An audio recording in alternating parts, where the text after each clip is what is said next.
नमस्कार मित्रों, आप सभी का स्वागत है आपके YouTube चैनल GR स्टडी में। हमने पिछली कक्षाओं में अध्ययन किया था वैदिक कालीन संस्कृति पर, जिसमें पूर्व वैदिक कालीन, उत्तर वैदिक काल की जो सामाजिक, आर्थिक, सामाजिक, धार्मिक, राजनीतिक उन सारी एक एक परिस्थितियां, व्यवस्था पर हमने वर्णन किया था। उसके बाद पिछली कक्षा में हमने वैदिक कालीन साहित्य पर वर्णन किया था कि उस समय कौन कौन से साहित्य रचे गए थे, किस किस साहित्य में क्या क्या बताया गया था। इस पर हम सारी चर्चा हमने की थी पिछली कक्षा में। आज हम इसी क्रम में आगे बढ़ते हुए वैदिक कालीन सभ्यता की समाप्ति की ओर से फिर एक नई संस्कृति है, एक नया समाज में एक धार्मिक आंदोलन होता है। तो वो धार्मिक आंदोलन उसमें सबसे महत्वपूर्ण होता है, जिसमें जैन धर्म और बौद्ध धर्म विशेष रूप से हमारे सामने आते हैं। यानी जैन धर्म और बौद्ध धर्म, इनमें जो सबसे महान प्रचारक थे, जिसमें जैन धर्म में महावीर है और बौद्ध धर्म में गौतम बुद्ध है, उनका विस्तार पूर्वक उनकी शिक्षा, उनकी दीक्षा, उनका जो प्रचार था, किस किस स्थान पर उनका प्रचार था, कैसे उनकी शिक्षा थी, उन सारी बातों पर हम आने वाली क्लास में और आज से हम शुरू करेंगे। तो आप हमारे वीडियो के अंत तक बने रहें और वीडियो आपको पसंद आए तो इसको ज़्यादा से ज़्यादा शेयर करना, हमारे चैनल GR स्टडी आपको सब्सक्राइब करना, और साथ ही साथ आप आज इस वीडियो पर नए हो तो सब्सक्राइब करके बेल आइकन पर बटन दबा देना, ताकि आपको जैसे ही नेक्स्ट वीडियो आता है उसमें उसका नोटिफिकेशन आपको मिलता रहेगा। ये आज की जो क्लास है वो भारत के प्राचीन इतिहास में सबसे इम्पोर्टेंट है। यानी जो क्वेश्चन बनते हैं, सिंधु घाटी वैसे भी इम्पोर्टेंट है, उसके बाद वैदिक, जो 3-4 पार्ट है। जैसे सबसे पहले आ गया हमारा सिंधु घाटी सभ्यता, उसके बाद वैदिक कालीन संस्कृति, फिर आ रहे हैं जैन धर्म, बौद्ध धर्म, फिर मौर्य काल, गुप्त काल। इस प्रकार से जो 5-6 टॉपिक है प्राचीन भारत में, वेरी इंपॉर्टेंट है। इसमें से अधिकांश हम एक भी चैप्टर को ऐसा नहीं कह सकते हैं कि इसमें से क्वेश्चन नहीं बनेंगे। बहुत अच्छे क्वेश्चन बनते हैं और बहुत ही ऊपर से, ऐसा नहीं ज्यादा डीपली जाने की जरूरत नहीं है। विशेषकर आप राजस्थान के कैंडिडेट होना, तो इसमें रिट, पटवार और कांस्टेबल में 100 में से 100 क्वेश्चन यहाँ से बनने जरूर बनेंगे। और रिट में जब SST का पेपर होता है उसका 60 नंबर आता है। 60 नंबर में से कम आपको सिंधु घाटी सभ्यता, वैदिक सभ्यता और इस जैन धर्म और बौद्ध धर्म में से कम आपको 5 से 6 क्वेश्चन पूछे जाएंगे, ठीक है ना। तो आपके सिलेक्शन के लिए बहुत ही अच्छा कंटेंट है और हम आपके सामने बहुत ही अच्छा कंटेंट के साथ प्रस्तुत हो रहे हैं। आप ये मत समझना कि नया चैनल है, अनुभव नहीं। हमारे पास बहुत ज्यादा अनुभव है। मैं पिछले 2013 से और 2020 के बीच में आज तक मैं कंपटीशन के एग्जाम की तैयारी करता आया हूँ। बहुत सारी कोचिंग मैंने भी देखी है, ठीक है ना। लेकिन मैं जो आपके सामने कंटेंट रख रहा हूँ ना, वो सबसे हटकर कंटेंट है। मैं ऊपर या डीपली जाने की, मैं वही आपको चीज दूंगा जो एग्जाम की दृष्टि से उपयोगी है। हमें एग्जाम फाइट करना है, ठीक है ना। हमें यदि PhD करनी है तो हम यूनिवर्सिटी जाएंगे, वहाँ MA MAd फिर PhD की डिग्री लेंगे। हमें क्या करना है, कैसे पढ़ना है, क्यों पढ़ना है, कितना पढ़ना है, ये सारी बातें आपको GR स्टडी आपको मिलेगी, बाकी आपको कहीं नहीं मिलेगी। तो आप हमारे चैनल के साथ बने रहें, आपका प्यार और सहयोग ऐसे ही हमारे साथ बना रहे। शुरुआत करते हैं। आज हम वैदिक कालीन संस्कृति खत्म हो गई हमारी, आज आता है जैन धर्म और बौद्ध धर्म। तो इसकी जो प्रारंभिक पृष्ठभूमि है कि किस प्रकार से समाज में इन धर्मों का उदय हुआ, क्या कारण रहे थे, उन सारी बातों पर हम आज पॉइंट टू पॉइंट चर्चा करेंगे और आप साथ ही साथ इस नोट्स बनाते रहे। तो शुरू करते हैं।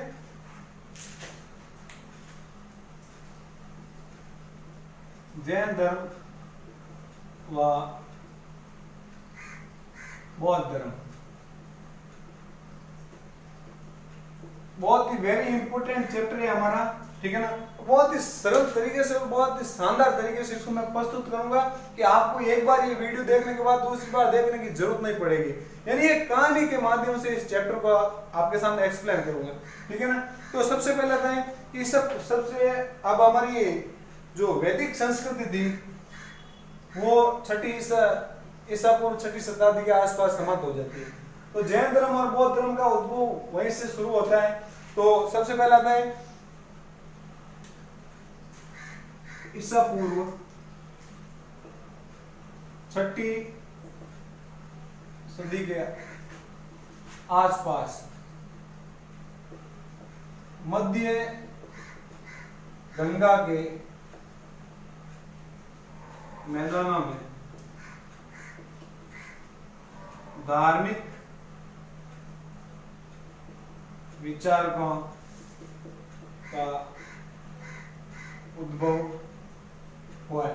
यानी ईसा पूर्व 6ठी सदी के आसपास मध्य गंगा के मैदानों में धार्मिक विचार को या हम संप्रदाय कह सकते हैं, संप्रदाय का उद्भव हुआ था। उस समय हमें यानी धार्मिक संप्रदाय का उद्भव हुआ था। उस समय हमें कितने संप्रदाय मिलते हैं? उस समय हमें 62 धार्मिक संप्रदायों का उल्लेख मिलता है। इसमें से 2 संप्रदाय महत्वपूर्ण रूप से थे, जिसमें जैन धर्म व बौद्ध धर्म प्रमुख रूप से थे। यानी 6ठी सदी ईसा पूर्व की बात कर रहे हैं, 6ठी शताब्दी 600 ईसा वर्ष के आसपास। उस समय गंगा का जो मैदान था, मध्य मैदान, उसमें धार्मिक संप्रदाय का उद्भव हुआ था। और ऐसा हमें उल्लेख मिलता है कि वहां पर 62 अलग अलग धार्मिक संप्रदाय स्थापित या उनका उद्भव हो चुका था। लेकिन जो उसमें से 2 वेरी इंपॉर्टेंट है, जिसमें एक हमारा आता है जैन धर्म और दूसरा आता है बौद्ध धर्म। ठीक है, तो जैन धर्म और बौद्ध धर्म प्रमुख रूप से थे। शक्तिशाली धार्मिक आंदोलन के रूप में इनका शक्तिशाली धार्मिक उद्भव के रूप में हुआ था। यानी इनका जो उत्थान है या इसका जो समाज में आने का मुख्य कारण क्या था कि जो धार्मिक शक्तिशाली, जैसे तो उस समय क्या था, वर्ण व्यवस्था चल रही थी, तो इन दोनों धर्मों का उदय होना या जो 62 धर्म है उनका उदय होने का क्या कारण है, उस कारण पर हम विस्तार पूर्वक वर्णन करेंगे। आप इसका एक बार स्क्रीनशॉट ले लें। ठीक है,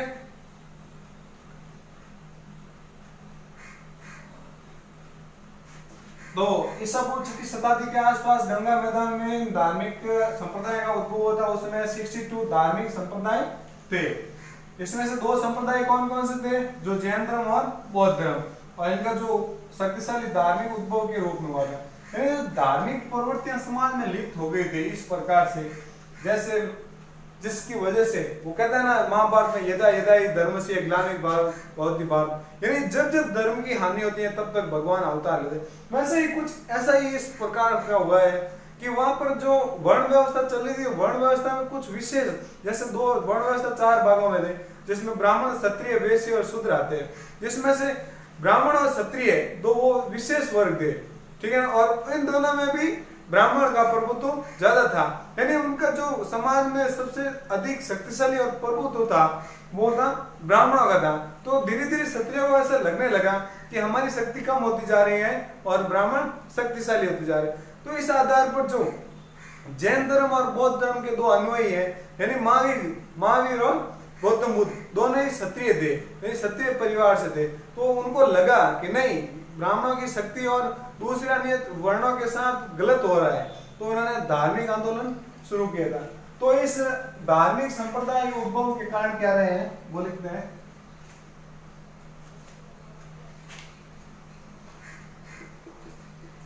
धार्मिक संप्रदायों के उद्भव के कारण, यानी क्या कारण रहे थे हमारे समाज में या उस समय जिसके कारण ये धार्मिक संप्रदाय का उद्भव हुआ था। तो सबसे पहले हम बात करते हैं उस समय समाज 4 वर्णों में विभाजित था, जिसमें ब्राह्मण, क्षत्रिय, वैश्य व शूद्र प्रमुख रूप से थे। यानी उस समय समाज था वो चार भागों में विभक्त था। आपको मैंने पहले पूरा बता दिया था जो समाज, उसमें ब्राह्मण, क्षत्रिय, वैश्य और शूद्र। वर्ण व्यवस्था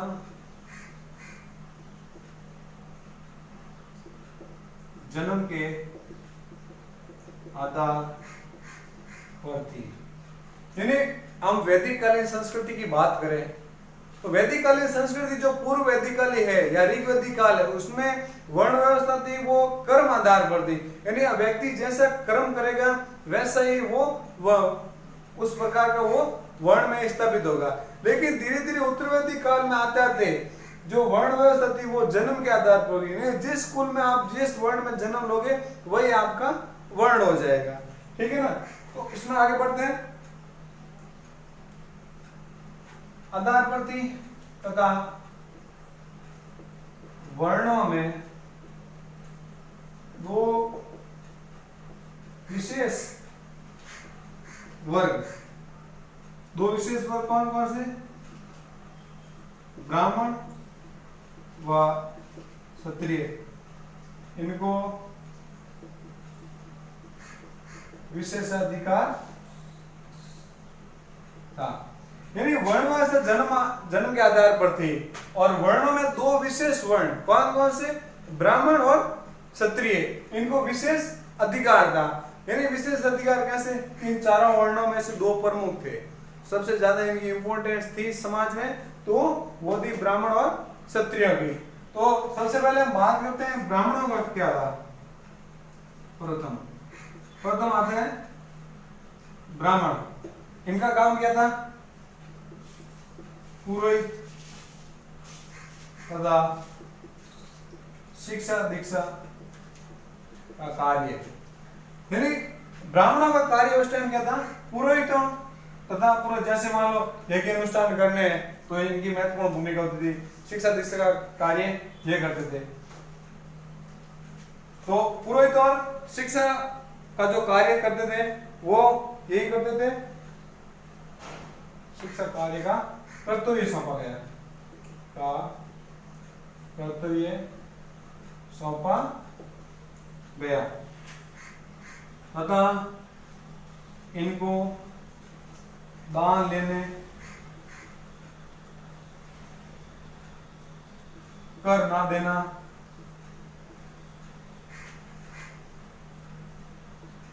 सजा में छूट आदि विशेषाधिकार प्राप्त थे। यानी ब्राह्मण थे, उसका जो मुख्य कार्य था पुरोहित और शिक्षा दीक्षा, इनको कर्तव्य या कार्य सौंपा गया था। उसमें क्या क्या था इनका विशेष अधिकार? कि दान लेना इनका कार्य था, कर नहीं देते थे, और सजा, यदि मान लो कोई अपराध इनके द्वारा हो जाता था तो सजा में इनको छूट मिलती थी। अब है दूसरा, वो है क्षत्रिय। इनका कार्य युद्ध करना, शासन करना तथा किसानों से अर्जित कर से जीवन यापन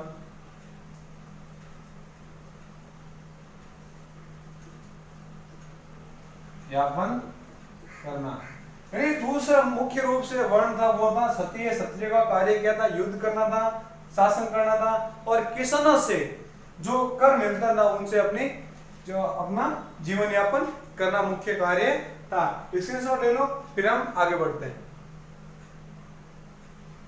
तो धार्मिक उद्भव के कारणों में कौन कौन सा है कि उस समय समाज कितने चार भागों में विभाजित था? कौन कौन से? ब्राह्मण, क्षत्रिय, वैश्य और शूद्र। वर्ण व्यवस्था का आधार क्या था? जन्म आधार था। वर्णों में दो विशेष वर्ण कौन कौन से थे? क्षत्रिय और ब्राह्मण और क्षत्रिय। तो ब्राह्मणों का क्या कार्य था? पुरोहित तथा शिक्षक दीक्षा का करते हुए सौंपा गया था इनको, और इनको दान लेना, कर ना देना और सजाओं में छूट मिलती थी। फिर आता है दूसरा क्षत्रिय। क्षत्रिय का क्या कार्य था? युद्ध करना, शासन करना और किसानों से लिया गया कर से अपना जीवन यापन करना इनका मुख्य कार्य था। अब आता है तीसरा वैश्य। वैश्य खेती करना, पशुपालन तथा व्यापार करना मुख्य कार्य था, अतः यही वर्ण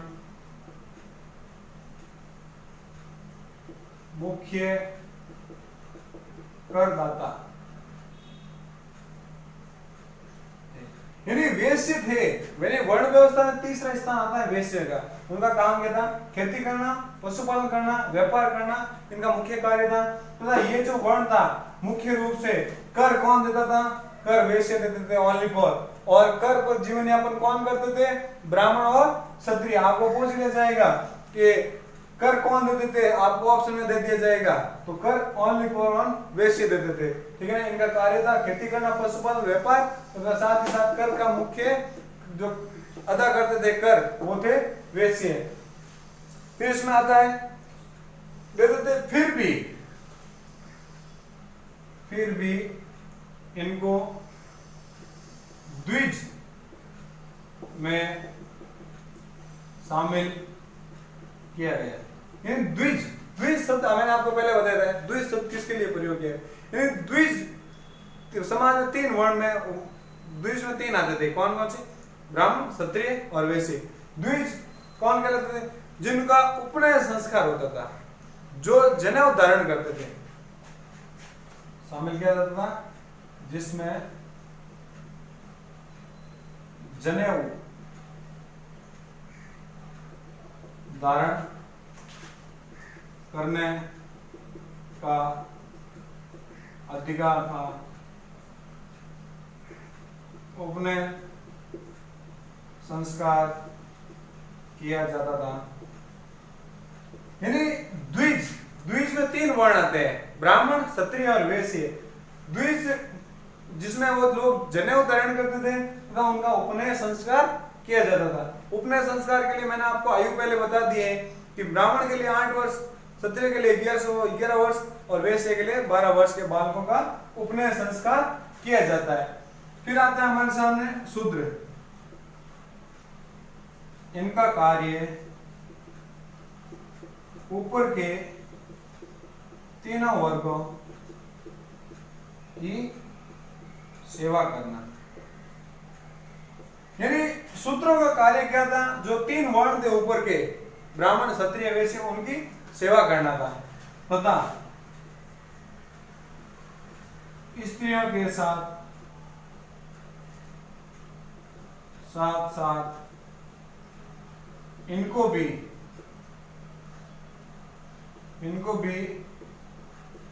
वेद अध्ययन करने का अधिकार प्राप्त नहीं था। यानी ऊपर के तीनों वर्ग की सेवा करते थे। और फिर आता है जब उत्तर वैदिक काल की हम बात करते हैं तब स्त्रियों की स्थिति में बहुत गिरावट आई है।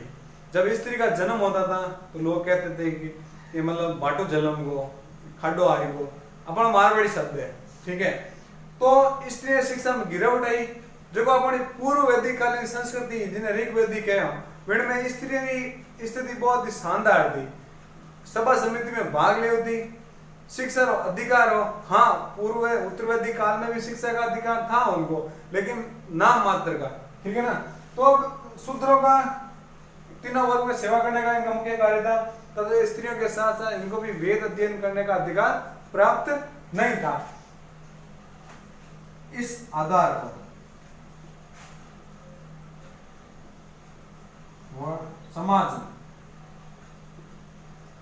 समाज में आक्रोश होना स्वाभाविक।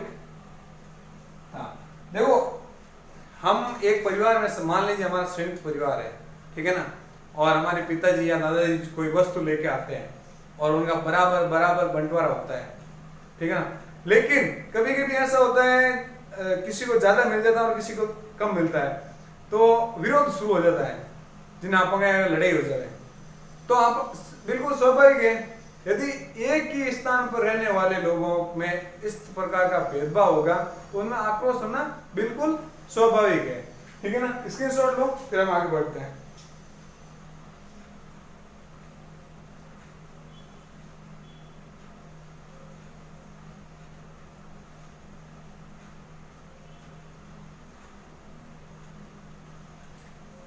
वैश्य का काम क्या है? खेती, पशुपालन, व्यापार, ठीक है ना। शूद्रों का ऊपरी तीन वर्ग की सेवा करना तथा इनको वेद अध्ययन का अधिकार नहीं था, ठीक है।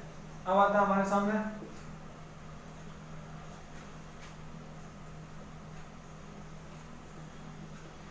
वर्ण व्यवस्था में जितना उच्च वर्ण का होगा उतना ही वह शुद्ध होगा तथा अपराधी जितना निम्न वर्ग का होगा उतना ही सजा कठोर दी जाती थी। यानी वर्ण उसमें वर्ण व्यवस्था या समाज में एक प्रकार का ऐसा माहौल हो गया कि यदि आप किसी की हत्या कर देते हो और आप ब्राह्मण वर्ग से बिलोंग करते हो तो आपको उतनी सजा नहीं मिलेगी जितनी एक निम्न वर्ग का व्यक्ति किसी की हत्या कर देती है। जैसे मान लो शूद्र है तो उसके लिए कठोर से कठोर दंड दिया जाता था। इस आधार पर ब्राह्मणों के खिलाफ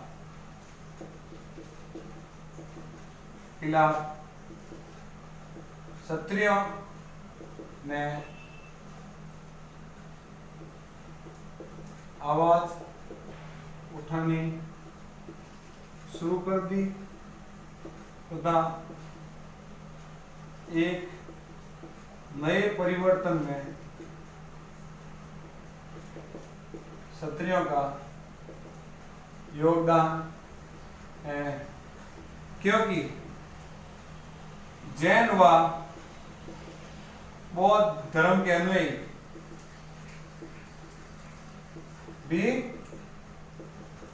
क्षत्रिय कुल से संबंधित थे। यानी ब्राह्मणों के खिलाफ इस प्रकार का जो माहौल पैदा हो गया उसमें क्षत्रियों ने जो आवाज उठाई उनके खिलाफ, तो उनके जो अनुयायी थे यानी जिन्होंने आवाज उठाई क्षत्रिय में से कौन कौन से? जैन धर्म के और बौद्ध धर्म के दोनों व्यक्ति क्षत्रिय कुल से बिलोंग करते थे, ठीक है। स्क्रीनशॉट लो, फिर आगे बढ़ते हैं। फिर इसमें और क्या जो धार्मिक संप्रदाय के कारण क्या रहे वो बात करते हैं आगे।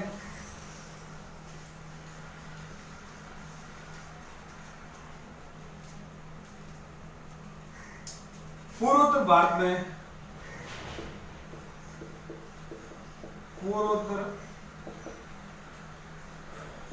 भारत में कृषि की अर्थव्यवस्था में परिवर्तन मिला, क्योंकि यहाँ पर लोहे की धातु से निर्मित हल का प्रयोग किया गया। देखो दूसरा इसका मुख्य कारण है कि पूर्वोत्तर भारत में जब कृषि की अर्थव्यवस्था में महत्वपूर्ण बदलाव आया था उसका मुख्य कारण रहा है कि जो धातु है लोहे के हल का प्रयोग किया गया। देखो लोहे का पहले लोग लकड़ी के हल का प्रयोग करते थे, तो जब लोहा नुकीला होता था और बहुत ही मजबूत होता था, ठीक है ना, इसका प्रयोग किया गया था। तो इस आधार पर जो कृषि है वो समय पर और कम समय में ज्यादा उपज आनी शुरू हो गई, ठीक है ना। यदि कृषि में बहुत ज्यादा मतलब अच्छे से यदि बदलाव होता है तो हमारी अर्थव्यवस्था पर बहुत ही शानदार प्रभाव पड़ता है। फिर आता है कि कृषि में बदलाव होने की वजह से लोगों का पशुपालन भी बढ़ता गया। पशुपालन में जो कृषि के जो हल चलाने के लिए बैलों का या सांडों का प्रयोग किया जाता था, उसमें क्या होता था, यज्ञ अनुष्ठान के समय बैल और सांडों की बढ़ चढ़ कर बलि दी जाती थी। तो एक प्रकार वहां उस समय पशु हत्या बहुत शानदार मतलब बहुत ज्यादा प्रचलित थी। तो इसको रोकना भी एक स्वाभाविक कारण हो गया कि यदि हम बैलों की और सांडों की यदि हम ऐसे ही हत्या करते रहेंगे, ठीक है ना, तो हमारी कृषि पर बुरा असर पड़ सकता है, ठीक है ना। तो लोगों का जो धार्मिक संप्रदाय के साथ साथ पशुवध को भी कम किया गया तथा पशु वध को कृषि के साथ जोड़ दिया गया था, जिसमें बैल और सांड वो कृषि कार्यों में लगाए गए थे। फिर आता है हमारे सामने कि उस समय भारत के कुछ नए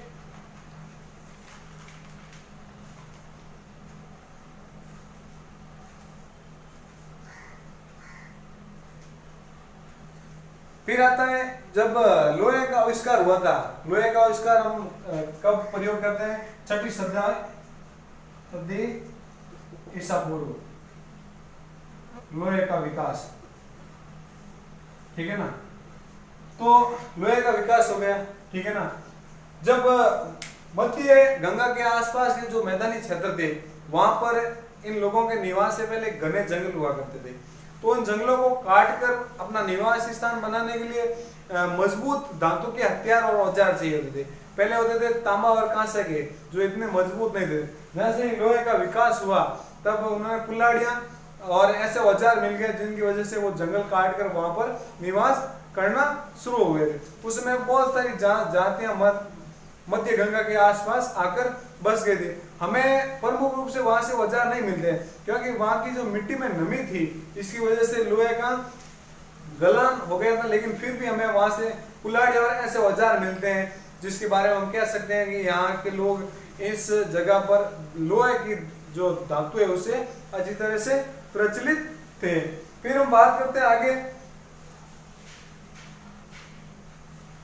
कि इस काल में भारत में अनेक नगरों की स्थापना हुई थी। इस समय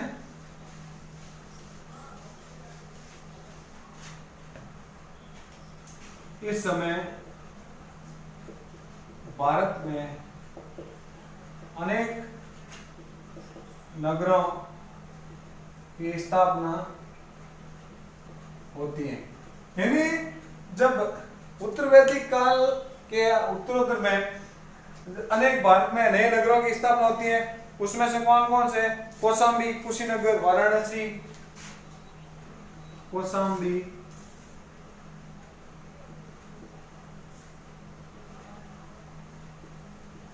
कुशीनगर, वाराणसी व राजगीर, ये 4 नगर हमारे सामने नए आते हैं, ठीक है ना। ये इनका कब होता है विकास, उत्तर वैदिक काल के अंत में, ठीक है ना। यहां पर जो फिर आता है कि सबसे प्राचीन सिक्का, सबसे प्राचीन सिक्का 5वीं सदी ईसा पूर्व के समय प्रचलन में आया। यह सिक्का या इस सिक्के को हम पंचमार्क या आहत सिक्के भी कहते हैं। सबसे पहले जो भारत में सिक्का का प्रचलन हुआ था सिक्कों का, वो 5वीं सदी ईसा पूर्व के आसपास होता है। और उस सिक्कों को हम क्या कहते हैं, पंचमार्क या आहत सिक्का, ठीक है। याद रखना, पंचमार्क या आहत सिक्का, ठीक है ना। तो इनका जो सबसे ज्यादा प्रचलन था, प्रचलन कहाँ होता था? उत्तर प्रदेश व बिहार के आसपास, यानी गंगा नदी का जो मैदान था, मैदानी क्षेत्र, वो उत्तर प्रदेश और बिहार के आसपास इन सिक्कों का क्या होता है? विकास होता है। और इन सिक्कों का विकास होने से जो वर्ण व्यवस्था का जो तीसरा है, कौन? वैश्य वर्ग। वैश्य वर्ग में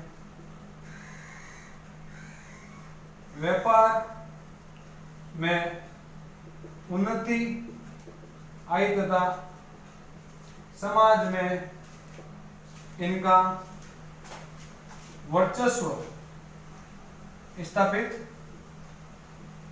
होता है। यानी सिक्कों का समाज में आने से जो व्यापारी वर्ग थे, जो पहले व्यापार था वो वस्तु विनिमय के आधार पर था, लेकिन अब जो व्यापार है वो सिक्कों के आधार पर हो गया था, यानी वस्तु एक मुद्रा आ गई हमारे सामने, ठीक है ना। तो इस प्रकार से जो धार्मिक संप्रदाय का उद्भव के प्रमुख कारण रहे हमारे सामने, सबसे पहले तो वर्ण व्यवस्था थी, ठीक है ना। फिर उसके बाद जो कृषि में परिवर्तन, विकास आया है। फिर भारत में जो नए स्थानों या नए नगरों की स्थापना होती है, ठीक है ना। तो इस आधार पर जो धार्मिक संप्रदाय है उनका उद्भव हुआ था। तो आज का ये वीडियो आपको, आज की क्लास हम यही समाप्त कर रहे हैं। आगे हम कल की क्लास में जैन धर्म से शुरू करेंगे। आपको ये वीडियो पसंद आए तो इसको ज्यादा से ज्यादा शेयर करना, लाइक करना और हमारे चैनल GR स्टूडियो को सब्सक्राइब करना तथा साथ ही साथ आपको घंटी बजाना मत भूलना, क्योंकि आप घंटी नहीं बजाओगे तो आपको नेक्स्ट वीडियो का नोटिफिकेशन आपको प्राप्त नहीं होगा। Thank you. सब्सक्राइबर कीजिए हमारे चैनल को, साथ ही बेल आइकन का बटन दबाएं ताकि आपको हमारे वीडियो सबसे पहले मिले।